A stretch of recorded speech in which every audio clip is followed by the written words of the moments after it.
What is going on, guys? Today we're back with another video on the GT500. We have been driving this a little bit and working out the kinks. I did have a little bit of a wiring problem with this car and it turned out to be a ground issue. So yay, we fixed that. But in the process of that, I actually ripped out the other radio that was in it, which was like a Kenwood that integrated with the CAN bus, and it had some check engine lights and tire pressure monitoring system, and just I was suspect that that was causing the electrical issues with the car. It wasn't, but I already pulled it out, and well, it's time to install our new Dynavin radio. Actually, since I had El Choppo, the red GT500, I always wanted to try out one of these radios. Basically, it's like a stock style look, so it looks OEM fresh, just like the factory nav in this car, but it has CarPlay and it's just a lot better interface. Obviously, the navigation setup was designed in 2010 or 2011. This is a much more modern product, and we're gonna get into the install, but first, let's see what comes in the box. So right here, we have the Dynavin 2010 to 14 Mustang.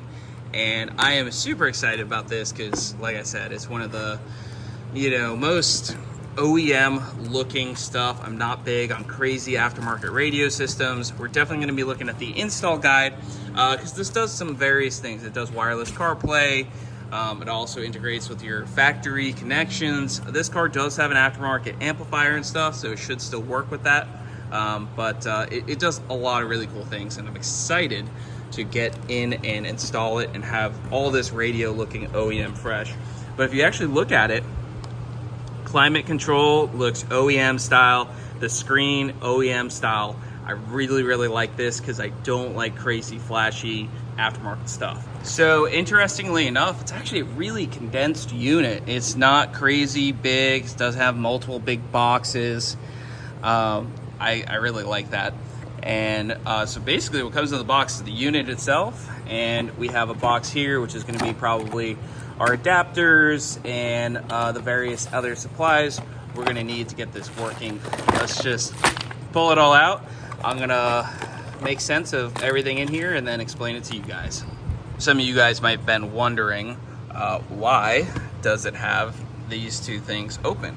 And well, it's very simple. If your car was equipped with heated seats, gives you the heated seat button, and if your car, like mine, has Recaros, no heated seats, we have little, basically just delete panels. So obviously we are gonna be running the delete panels, and those just snap right in there, like that. They do include everything to retain, basically if you have factory speakers, audio, amplifiers, you'll be able to use that. Now, like I said, this car does have an amplifier and speakers, and the audio work was not the best. So we are gonna be probably troubleshooting that and trying to get that all dialed in as well. But just so you know, if you are installing this, you can use it with 100% factory audio system. It's actually how I prefer. When I buy a car, I hope that it's stock and not messed with, because it probably works a lot better than aftermarket wired stuff. But we are going to do our best to get that all working. It also has a setup for rear camera, which this one actually was already fitted with a rear camera, and it did work with the other radio, so we should be able to adapt that. You can see the mess back here that we haven't gone through yet, but there's an amplifier, 2 speakers there, and we're obviously going to have to figure out what the heck is going on here. But we'll take one step at a time. We'll get the radio working, and then we'll work through all this other stuff. So pulling your interior apart, these S197s are actually pretty easy, and it's kind of hard to break things. So you'll want to flip the center console up, and you can actually just pull this up. I disconnected the traction control switch. You can take it completely out of the way. My shifter handle is kind of a pain in the butt, so I'm just going to kind of leave it off to the side. There's a bunch of 7mm bolts, so there, then that'll take your main cover off. I'm not showing this because mine wasn't OEM anyways. And then you're gonna have 1, 2, 3, 4, 5, 6, 7, 8, 9, 10, something like that. You're gonna have 7mm bolts all up and down there. Basically unplug everything and pull it out of the way, and then you'll be around to where I am. You can see that obviously we have some aftermarket speaker wiring, and I think one of those is the camera, and yeah, so we got a few extra things that we're gonna have to work through. We got the unit in here powered up and tested. Everything's actually like working. Like, this was so easy. Now, like I said, I have a aftermarket amplifier and stereo setup, but I was still able to basically plug and play, use the factory power, and then I was able to plug in my remote turn on. So I basically just wired the remote turn on, and then I plugged in my RCA outputs, and well, it all works. So we're just gonna go flip it on. Our climate control works pretty much just easy. Plug it right in. You can hear the fan blower going. We don't have the engine running right now. So all that stuff is working like factory. We got the radio. It's got just so many features within this. It also has a nav as well. I got to mount the antenna somewhere. Looks like there's an update available. We don't really need to go into that right at this moment. There's a Google Play Store, so you can also download additional items. And yeah, I mean, there's a lot of really awesome things. This is what everyone cares about. It's CarPlay, and it's wireless, so it's actually connected to my phone. I'm using my phone to record this right now, so I believe it should still work, but let's see what it does. Okay, so CarPlay is on, fully wireless. I'm using the phone to record, but you can see that. I haven't pulled the screen protector off just because I don't want to scratch this, so I'll show you this once it's all wrapped up. We got Bradley FaceTiming us. Another thing that's cool is the backup camera that I previously had with the other unit. It actually works. Basically, as soon as it has input from the rear camera, that was already wired and set. So it made my job really easy. So all I do is put it in reverse. Good to go. So our next step basically is put everything back together. And when I say this install was so easy, I mean, there's a little diagram here, and like I said, mine's not totally factory, but basically I just plugged in the various different things, the climate control and all that stuff, and done. We're good to go. So I'm gonna start wrapping this all up, and then I'll show you a few more things with it.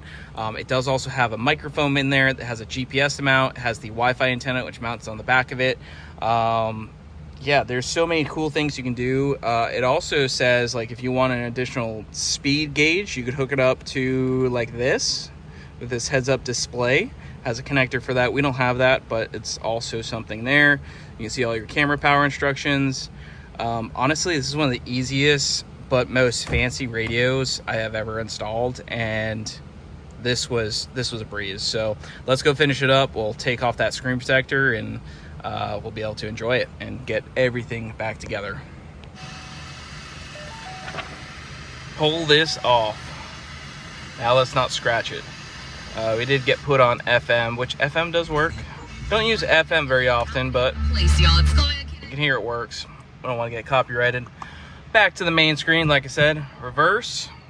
Oh, that's so sick, dude. And still having buttons too. I mean, that's like huge to me, is to still have the buttons. You know, so everything works just like factory. Really, really happy with that. So the old setup had climate control in it as well, but it was just really, really funky. You can do a lot of stuff with this. It has the Google Play Store. You can add additional apps. And you can really do so much stuff. GPS, for me, the most important things is look. I want it to look OEM, and to me, that looks like a improved version of the factory nav. So I'm really, really happy with that. Climate control, buttons, easy to use, and Apple CarPlay, both wired and wireless. I put the USBs down in here. The GPS portion does not matter too much to me because, well, I use Apple CarPlay with all my vehicles, and that has GPS, but it does have a GPS antenna, and you could use GPS on here alone. It also has hookups for various different other things, but like I said, my main features is OEM look. It knocks it out of the park. The climate control working, simplified. See, we have buttons, so that all works, and having CarPlay. So we're gonna wrap up the rest of this install. So I actually did just look one quick time at the instructions, and it actually looks like you could plug in with this additional USB. You could use the factory USB slot on the center console. I don't mind running those other two USBs over there, especially because one has the fast charging available. but you can make it, you know, super OEM fresh and have the OEM USB in the center console work. For me, I'm okay with having the two there. You know, one is a low power, then one's a fast power charge, and then it also has wireless CarPlay. But I did just notice that, so you could route it over to there. I didn't feel like it was necessary for our install. All right, guys, so I wanted to give you a little bit more of a demo of this. So we just hopped in the car. We got my phone in my pocket, right? So we're gonna use wireless CarPlay. This is so much better than the previous radio setup and the stock setup that I had in like El Choppo, for example. But let's just go fire it up. Our cammed built motor, Whipple 4.0 GT500. Fire it up. So it's automatically gonna go right into CarPlay. Here's the cool thing, right? So I've seen this with some radios that take over climate control, and you have to wait for them to boot up and all that stuff for your climate control to work. This works right away. Boom. Apple CarPlay already kicked on, ready to rock. We got Google Maps, and yeah, let's pull this thing out of the garage. Go take it for a ride. Everything you want about an S197 and having a modern radio and climate control setup, it's right here. This is it. I really like it. I mean, just the simplicity, the OEM look. Driving here, I can access everything. I know where everything is. It's like factory. We got our radio controls, boom, I can go kick over there. I can turn the radio back on. I can also skip. The radio controls here work as well. I mean, I can't ask for a better system for an S197 than this. I don't like big, crazy aftermarket setups. I don't like complication, and I do not like systems that you have to wait for them to start up just to access your climate control. So 100%, I definitely recommend the Dynavin. It's something I actually always wanted to do in El Choppo, the red GT500. Here you go, you got a call coming in, a nice spam call. So give that number a call. But everything I always wanted in El Choppo, this is it. El Choppo had factory nav. It looked like this, but it didn't function like this. So if you guys want to pick one up, there will be a link down in the description. If you guys are excited to see El Choppo, we're pretty much ready to go on the dyno. I'll drop a clip in right here from the very first little street pull I just did, just to make sure everything's looking good.